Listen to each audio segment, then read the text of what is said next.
ಓಂ ವಿಶೇಷಣಾಚ್ಚ ಓಂ. 1ನೇ ಅಧ್ಯಾಯದ 2ನೇ ಪಾದದ 12ನೇ ಸೂತ್ರ ಇದು. ಇದಕ್ಕೆ ನಾವೀಗ ಸತ್ತರ್ಕ ದೀಪಾವಳಿ, ತತ್ವಪ್ರದೀಪ, ತತ್ವಪ್ರಕಾಶಿಕ ಎಲ್ಲ ನೋಡಿದ್ದೇವೆ. ಭಾಷ್ಯ ದೀಪಿಕಾ ಅದರ ಅವಲೋಕನ ಇವತ್ತು ನಾವು ಮಾಡೋಣ. ಭಾಷ್ಯ ದೀಪಿಕಾದಲ್ಲಿ ಮೊದಲಿನ ಒಂದೆರಡು ಪುಟಗಳನ್ನು ನಾವೇ ನೋಡಬೇಕಾದ್ದೇನಿಲ್ಲ, ಅದನ್ನೆಲ್ಲ ಈ ಹಿಂದೆನೆ ನೋಡಿದ್ದೇವೆ. ವಿಶೇಷ ವಿಷಯ ಏನು ಕಾಣಿಸೋದಿಲ್ಲ.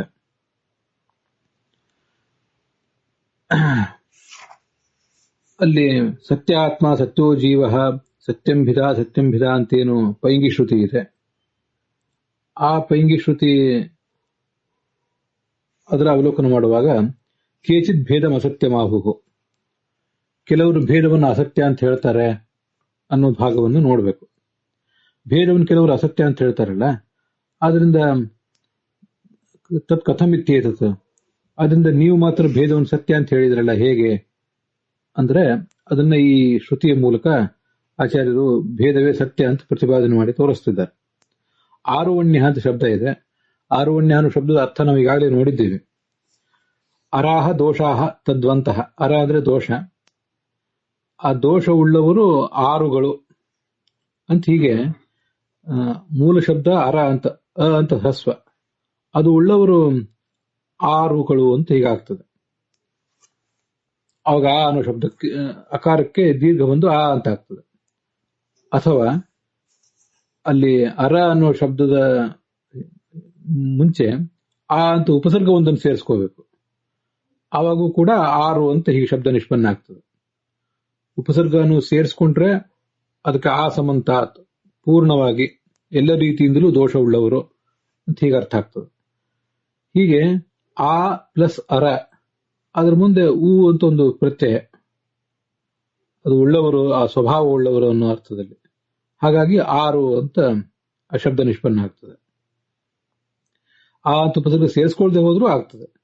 ಅದಕ್ಕಾಗಿ ಭಾಷ್ಯ ದೀಪಿಕಾದಲ್ಲಿ ಅರಾಹ ದೋಷಾಹ ತದ್ವಂತಹ ಆರವಹ, ದೋಷವುಳ್ಳವರು ಆರುಗಳು.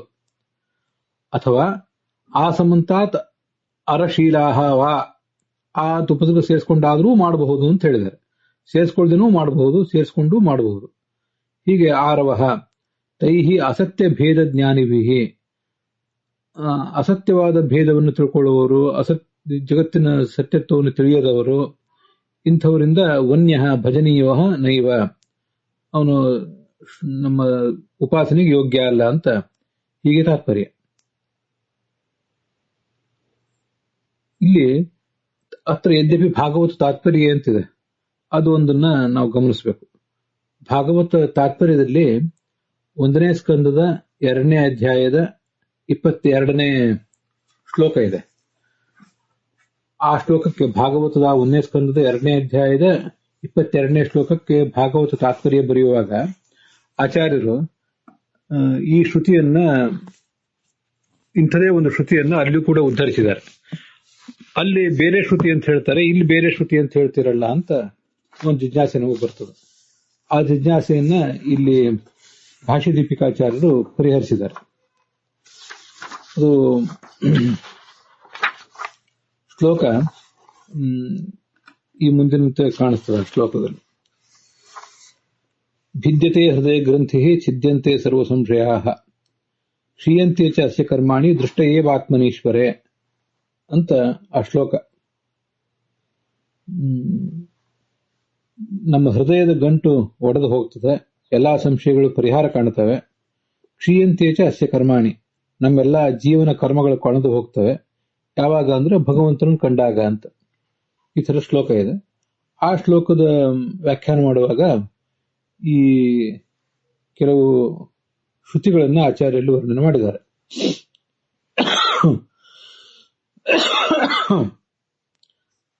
ಅಲ್ಲಿ ಬಂದಿರುವಂತಹ ಶ್ರುತಿ ಇದು. ಸತ್ಯತ್ವಂ ಚ ಭೇದಸ್ಯ ಉಕ್ತಂ ಭಾಲ್ಲವೇ ಶ್ರುತೌ. ಭಾಲ್ಲವೇ ಶ್ರುತಿಯಲ್ಲಿ ಭೇದಕ್ಕೆ ಸತ್ಯತ್ವವನ್ನು ವರ್ಣನೆ ಮಾಡಿದ್ದಾರೆ ಅಂತ ಆಚಾರ್ಯರು ಅದನ್ನು ತಗೊಂಡಿದ್ದಾರೆ. ಅದೇನು? ಸ್ಥಾಣುರುಹ ಉಚ್ಚಕ್ರಾಮ ಸ ಪ್ರಜಾಪತಿ ಮುವಾಚ ಕೋಸಿ ಕೇಸ್ಮಃ ಕಹ ಸಹ ಇತಿ ಸಹೋವಾಚ. ಸ್ಥಾಣು ಅಂದ್ರೆ ರುದ್ರ. ಅವನು ಈ ಚತುರ್ಮುಖ ಬ್ರಹ್ಮನ ಬಳಿಗೆ ಬಂದ. ಅದು ಬಾಲವೇ ಶ್ರುತಿಯಲ್ಲೇ ಬಂದಿರುವಂತಹ ಕಥಾ ಇದು. ಚತುರ್ಮುಖ ಬ್ರಹ್ಮನ ಬಳಿಗೆ ಬಂದು ಅವನು ಕೇಳಿದ, ಕೋಸಿ ನೀನ್ ಯಾರು, ಮತ್ತೆ ಕೇಸ್ಮಹ ನಾವ್ಯಾರು, ಕಹ ಸಹ. ಇದನ್ನ ನೋಡಿ, ಇದೆಲ್ಲ ಶ್ರುತಿಯನ್ನು ಅಲ್ಲಿ ಉದ್ಧರಿಸಿದ್ದಾರೆ ಭಾಷ್ಯದೀಪಿಕಾಚಾರ್ಯ. ಸಹ ಉವಾಚ, ಅವನು ಹೇಳಿದ, ಯೋಸ್ಮಿ ಯೇ ಸ್ಥ ಯೇ ಸಹ ಇತಿ. ಯೋಸ್ಮಿ, ನಾನು ಯಾರಾಗಿದ್ದೇನೋ ಅವನೇ ಆಗಿದ್ದೇನೆ, ನೀವು ಯಾರಾಗಿದ್ದೀರೋ ಅವರೇ ಆಗಿದ್ದೀರಿ ಅಂತ ಒಂದು ರೀತಿಯಿಂದ ರಹಸ್ಯವಾದ ಭಾಷೆಯಲ್ಲಿ ಮಾತನಾಡಿದ.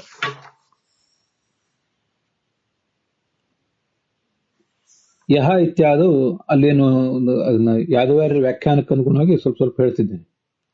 ಯಹ ಯದ್ಭೇದವತ್ತಯ ಪ್ರತೀತೋಸ್ಮಿ ಸಹ ತದ್ಭೇದವಾನೇ ವಾಸ್ಮಿ.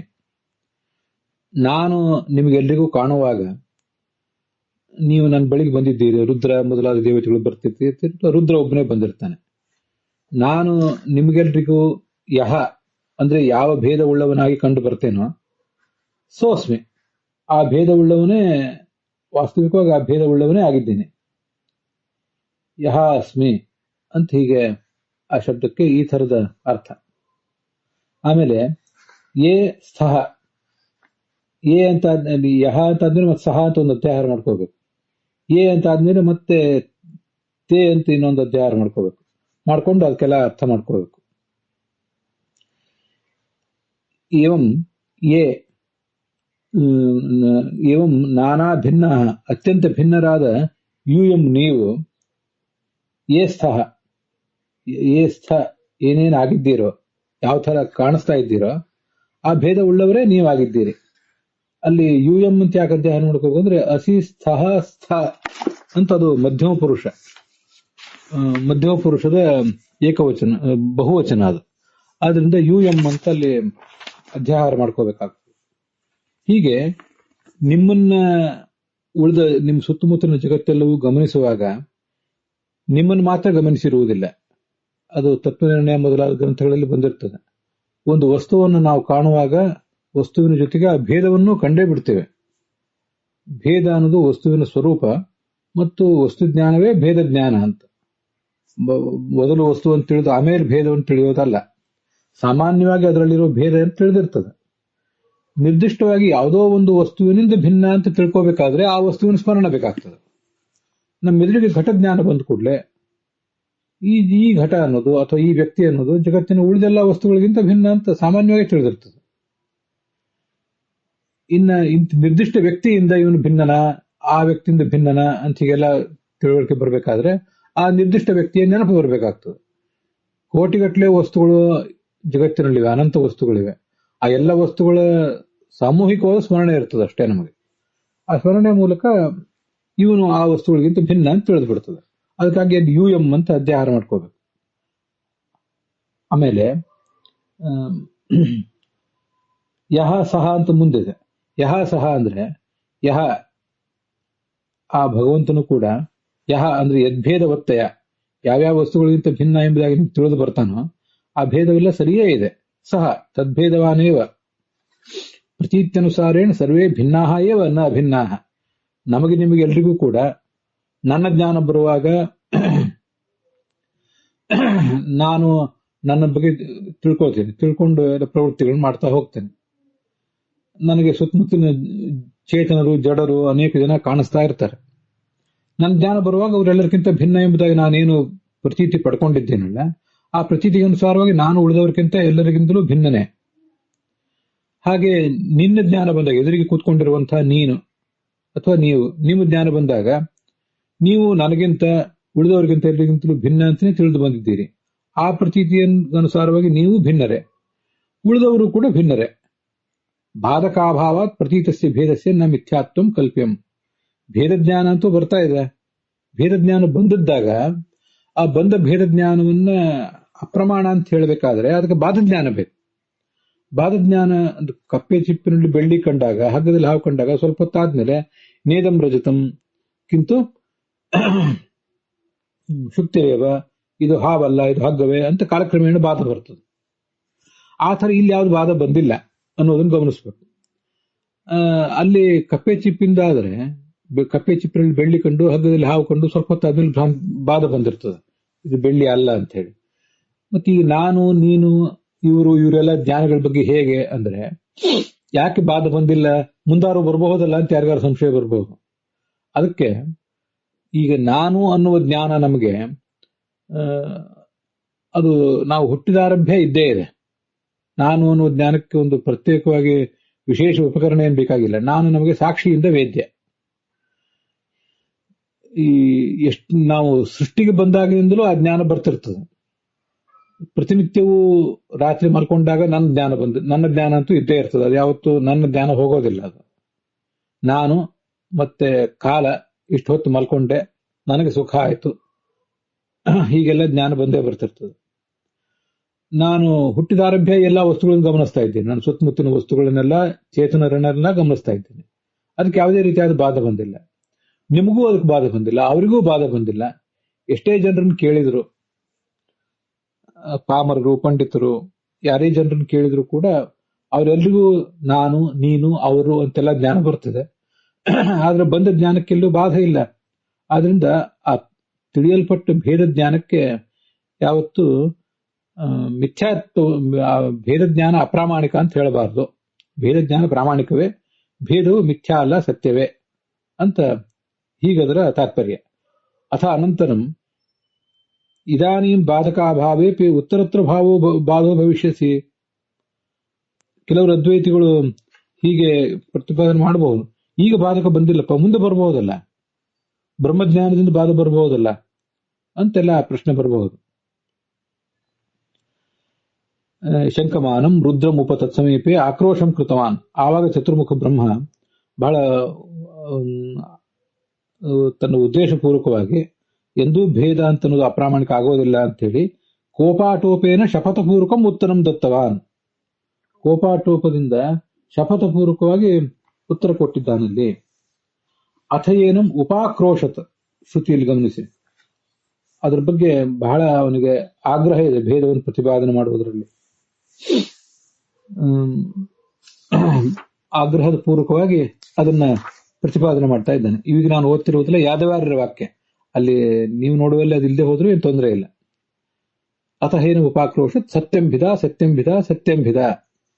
ಈಗ ನೋಡಿ, ಈ ಸತ್ಯಂಭಿದ ಅಂತ 3 ಸಲ ಯಾಕೆ ಹೇಳ್ತಾರೆ ಅಂದ್ರೆ ಅದನ್ನು ಹಿ ಮೀನ್ಸ್ ಇಟ್, ಅವನಿಗೆ ಅದನ್ನು ಪ್ರತಿಪಾದನೆ ಮಾಡುವ ತಾತ್ಪರ್ಯ ಇದೆ. ಹಿಂದೆಯೂ ಅದು ಸತ್ಯ, ಇಂದೂ ಸತ್ಯ, ಮುಂದೂ ಸತ್ಯ ಅಂತ 3 ಸರಿ ಅದನ್ನು ಹೇಳಿದ್ದಾನೆ ಅಂತ ನಾವು ಅದನ್ನ ತಿಳ್ಕೋಬಹುದು. ತ್ರಿವಾರ ಮುಕ್ತ್ಯ ಶಪಥಪೂರ್ವೋಕ್ತಿ ಇಯಂ ಇತಿ ಜ್ಞಾಯತೆ. ಉತ್ತರತ್ರಾಪಿ ಬಾಧೋ ನ ಭವಿಷ್ಯತಿ, ಬಾಧ ಬರೋದೇ ಇಲ್ಲ. ಯಾಕೆಂದ್ರೆ ಮೈವಾರುಣ್ಯ ಅಂತ ಮತ್ತೆ ಅದನ್ನು ಮುಂದುವರಿಸಿದ್ದಾನೆ. ಅತ್ರ ಆರುಭಿ ದೋಷಿಭಿ ವನನೀಯ ತದುಕ್ತ ಪ್ರಕಾರೇಣ ಹರಿಹಿ ಜ್ಞೇಯೋ ನ. ಯಾರು ದೋಷವುಳ್ಳವರಾಗಿದ್ದಾರೆ ಅವರ ದೃಷ್ಟಿಗನುಸಾರವಾಗಿ ಹರಿಹಿ ಭಗವಂತ ನ ಜ್ಞೇಯ, ತಿಳಿಯಲ್ಪಡುವವನಲ್ಲ. ಮಿಥ್ಯಾಜ್ಞಾನ ಮೊದಲಾದ ದೋಷಗಳನ್ನು ಅವರು ತುಂಬಿಕೊಂಡೇ ಶಾಸ್ತ್ರಗಳನ್ನು ಓದುವುದರಿಂದ ಅಂಥವ್ರು ಯಾರಿಗೂ ಕೂಡ ಭಗವಂತ ತಿಳಿಯುವುದಿಲ್ಲ. ಆದ್ರಿಂದ ತದ್ವಚನಂ ನ ವ್ಯವಸ್ಥಾಪಕಂ, ಅದು ನಮಗೆ ಈ ಸತ್ಯವನ್ನು ತೀರ್ಮಾನ ಮಾಡಲಿಕ್ಕೆ ಅವರ ಮಾತು ನಿರ್ಣಾಯಕ ಅಲ್ಲ ಅಂತ ಅದರ ತಾತ್ಪರ್ಯ. ಹೀಗೆ ಆ ಬಾಲ್ಯವೇ ಶ್ರುತಿಯಲ್ಲಿ ಇಷ್ಟು ಮಾತು ಬಂದಿದೆ. ಮೈವಾರೋಣ್ಯ ಮೈವಾರೋಣ್ಯ ಮೈವಾರೋಣ್ಯ ಅಂತ. ಹೀಗೆ ಇದು ನೋಡಿ, ಈಗ ಭಾಷ್ಯ ದೀಪಿಕ ನೋಡಿ, ಇತಿ ವಾಕ್ಯಂ ಬಾಲ್ಯವೇಯ ಶ್ರುತ್ಯಂತರ್ಗತತೆಯ ಪಠ್ಯತೆ. ನಮಗೆ ಭಾಗವತ ತಾತ್ಪರ್ಯವನ್ನು ಗಮನಿಸಿದ್ರೆ ಇದು ಬಾಲ್ಯವೇ ಶ್ರುತಿಯಲ್ಲಿದೆ ಅಂತ ಕಂಡು ಬರ್ತದೆ.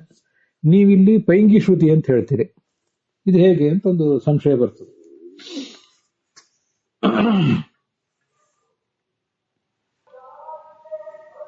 ಭಾಷ್ಯ ಪುಸ್ತಕೇಪಿ, ಭಾಷ್ಯ ದೀಪಿಕಾದಲ್ಲಿ ಜಗನ್ನಾಥ ಯತಿಗಳು ಹೇಳ್ತಾರೆ, ಭಾಗವತ ತಾತ್ಪರ್ಯದ ಕಥೆ ಇಷ್ಟ ಆಯ್ತು. ಬ್ರಹ್ಮಸೂತ್ರ ಭಾಷ್ಯ ಪುಸ್ತಕದಲ್ಲೂ ಕೂಡ ಕೆಲವು ಕಡೆ ಅವರು ಬೇರೆ ಬೇರೆ ಪುಸ್ತಕಗಳನ್ನು ನೋಡಿದ್ದಾರೆ ಭಾಷ್ಯ ದೀಪಿಕಾಚಾರ್ಯರು. ಅಲ್ಲಿ ಏನಿದೆ ಅಂದ್ರೆ ಸತ್ಯ ಆತ್ಮ ಸತ್ಯೋ ಜೀವ ಸತ್ಯಂ ಭಿದ ಅಂತೇನು ಶ್ರುತಿ ಇದೆಯಲ್ಲ, ಈ ವಾಕ್ಯ ಮತ್ತೆ ಅದ್ರ ಮುಂದೆ ಬರುವಂತಹ ವಾಕ್ಯ ಆತ್ಮ ಹಿ ಪರಮ ಸ್ವತಂತ್ರ ಅಧಿಗುಣ ಜೀವ ಅಲ್ಪಶಕ್ತಿ ಅಂತೇನು ಈ ವಾಕ್ಯ ಇದೆಯಲ್ಲ, ಇವೆರಡೂ ವಾಕ್ಯಗಳು ಕೂಡ ಬಾಲ್ಯವೇ ಶ್ರುತಿಯಲ್ಲೇ ಇದೆ ಅಂತ ಕಂಡು ಬರ್ತದೆ ಕೆಲವು ಎಡಿಷನ್ಗಳಲ್ಲಿ, ಕೆಲವು ಹಸ್ತಪ್ರತಿಗಳಲ್ಲಿ ಅಂತ ಅವ್ರ ತಾತ್ಪರ್ಯ. ನಾವಿದನ್ನು ಗಮನಿಸಿದ್ದೀವಿ. ತ್ರಿವಿಕ್ರಮ ಪಂಡಿತರು ಅಲ್ಲ, ಋಷಿಕೇಶ ತೀರ್ಥರು ಏನು ಬರೆದಿಟ್ಟಿದಾರಲ್ಲ, ಅದರಲ್ಲಿ ಆತ್ಮ ಹಿ ಪರಮ ಸ್ವತಂತ್ರ ಅಧಿಗುಣ ಜೀವೋಲ್ಪ ಶಕ್ತಿ ಅನ್ನೋ ಬಾಲ್ಯವೇ ಶ್ರುತಿ ಭಾಗ ಇಲ್ವೇ ಇಲ್ಲ. ಅಂತೂ ಆ ಭಾಗ, ಬಾಲ್ಯವೇ ಶ್ರುತಿ ಎಂಬುದಾಗಿ ಹೇಳಲ್ಪಟ್ಟ ಆ ಭಾಗ, ಈ ಪೈಂಗಿ ಶ್ರುತಿ ಅಂತ ಹೇಳಲ್ಪಟ್ಟ ಈ ಭಾಗ, ಇವೆರಡೂ ಕೂಡ ಬಾಲ್ಯವೇ ಶ್ರುತಿಯಲ್ಲೇ ಇದೆ ಅಂತ ಕೆಲವು ಪುಸ್ತಕಗಳಲ್ಲಿದೆ. ಹೊರತು ಬೇರೆ ಬೇರೆ ಶ್ರುತಿ ಅಂತ ಇಲ್ಲ ಕೆಲವು ಪುಸ್ತಕಗಳಲ್ಲಿ. ನತು ಶ್ರುತಿ ದ್ವಯಸ್ಥತ್ವೇನ. ಹಾಗಾದ್ರೆ ಹೇಗೆ ಇದರಲ್ಲಿ ಗೊಂದಲವನ್ನು ಬಗೆಹರಿಸಬೇಕು ಹೇಗೆ ಅಂತ ಪ್ರಶ್ನೆ ಬಂದ್ರೆ, ತಥಾಪಿ ಅನಯೋಹೋ ತಾತ್ಪರ್ಯಾನುಸಾರೇಣ ಏಕಶ್ರುತಿತ್ವ. ಅದಕ್ಕೆ ಅರ್ಥ ಏನ್ ಮಾಡ್ಬೇಕು ಅಂದ್ರೆ, ಭಾಗವತ ತಾತ್ಪರ್ಯವನ್ನ ನಾವು ಓದಿದಾಗ ನಮಗೆ ತಿಳಿದು ಬರೋದು ಹೀಗೆ: ಇವಿಷ್ಟೂ ಕೂಡ ಒಂದೇ ವೇದವಾಕ್ಯದಲ್ಲೇ ಇವೆಲ್ಲ ಇವೆ. ಈ ಬಾಲ್ಯವೇ ಶ್ರುತಿಯಲ್ಲೇ ಇದೆಲ್ಲ ಕಂಡು ಬರುತ್ತದೆ. ಮತ್ತೆ ಬಹುತರ ಪಾಠ ಬಲಾತ್ ಸತ್ಯ ಆತ್ಮ ಇತಿ ಪೈಂಗಿ ಶ್ರುತಿ. ಇಲ್ಲಿ ಕ್ವಚಿತ್ ಪುಸ್ತಕೆ, ಭಾಷ್ಯ ಪುಸ್ತಕೆ ಕ್ವಚಿತ್ ಅಂತ ಹೇಳಿದ್ರಲ್ಲ, ಬ್ರಹ್ಮಸೂತ್ರ ಭಾಷ್ಯದ ಕೆಲವು ಪುಸ್ತಕಗಳಲ್ಲಿ ಅಂತ ಹೇಳಿದ್ರು. ಕೆಲವು ಪುಸ್ತಕಗಳಲ್ಲಿ ಅದು ಬಾಲ್ಯವೇ ಶ್ರುತಿ ಎಂಬುದಾಗಿಯೇ ಕಂಡು ಬರುತ್ತದೆ ಅಂತ ಹೇಳಿದ್ರು. ಆದರೂ ಬಹಳ ಪುಸ್ತಕಗಳನ್ನು ಗಮನಿಸಿದರೆ ಬಹುತರ ಪಾಠ ಬಲಾತ್ ಸತ್ಯ ಆತ್ಮ ಎಂಬುದು ಪೈಂಗಿ ಶ್ರುತಿ, ಅದನ್ನ ಹಾಗೆ ಒಪ್ಕೊಳ್ಳೋಣ. ಆತ್ಮ ಹಿ ಪರಮ ಸ್ವತಂತ್ರ ಅಂತ ಮುಂದೆ ಏನ್ ಬರ್ತದೆ, ಅದು ಬಾಲ್ಯವೇ ಶ್ರುತಿ ಅಂತ ಹಾಗೆ ಒಪ್ಕೊಳ್ಳೋಣ. ಈ ತಾತ್ಪರ್ಯದಲ್ಲಿ, ಭಾಗವತ ತಾತ್ಪರ್ಯದಲ್ಲಿ ಬಂದದ್ದೇನಿದೆಯಲ್ಲ, ಭಾಗವತ ತಾತ್ಪರ್ಯೋದಾಹೃತ ಅತು ಅನ್ಯ ತತ್ ಸಮಾಖ್ಯಾರೂಪಾಚ ಇತಿ ಅದೋಷಃ. ಅದು ಭಾಗವತ ತಾತ್ಪರ್ಯದಲ್ಲಿ ಬಂದದ್ದೇನಿದೆ, ಇದು ಪೈಂಗಿ ಶ್ರುತಿ ಅಂತ ಹೇಳಿ ಬ್ರಹ್ಮಸೂತ್ರ ಭಾಷ್ಯದಲ್ಲಿ ಇದ್ರೂ ಕೂಡ ಇದಕ್ಕೆ ಸಮಾನವಾಗಿ ಅದಿದೆ. ಅದು ಇನ್ನೊಂದು ಶಾಖಾದಲ್ಲಿ ಬಂದದ್ದು. ಬೇರೆ ಬೇರೆ ಶಾಖೆಗಳಲ್ಲಿ ಇವೆಲ್ಲ ಕಂಡು ಬಂದಿರ್ತವೆ. ಸಮಾನವಾದ ವಾಕ್ಯ, ಸತ್ಯಾತ್ಮ ಸತ್ಯೋ ಜೀವ ಸತ್ಯಂಭಿದ ಅನ್ನುವ ವೇದವಾಕ್ಯ ಪೈಂಗಿ ಶ್ರುತಿಯಲ್ಲೂ ಇದೆ, ಹಾಗೆ ಬಾಲ್ಯವೇ ಶ್ರುತಿಯಲ್ಲೂ ಇದೆ. ತತ್ ಸಮಾಖ್ಯಾ ರೂಪ ಅಂತ ಶಬ್ದ ಇದೆ ನೋಡಿ. ಸಮಾಖ್ಯ ಅಂದ್ರೆ ಸಮಾನವಾದಂಥ ಇನ್ನೊಂದು ವೇದವಾಕ್ಯ. ಆಚಾರ್ಯ ಯಾಕೆ ಈ ತರ ಬೇರೆ ಬೇರೆ ಅದನ್ನು ಹೇಳಿರ್ತಾರೆ ಅಂದ್ರೆ, ಯಾವುದೋ ಒಂದು ಶಾಖೆಯಲ್ಲಿ ಇದೆ ಅಂತ ನೀವು ತಿಳ್ಕೋಬೇಡಿ.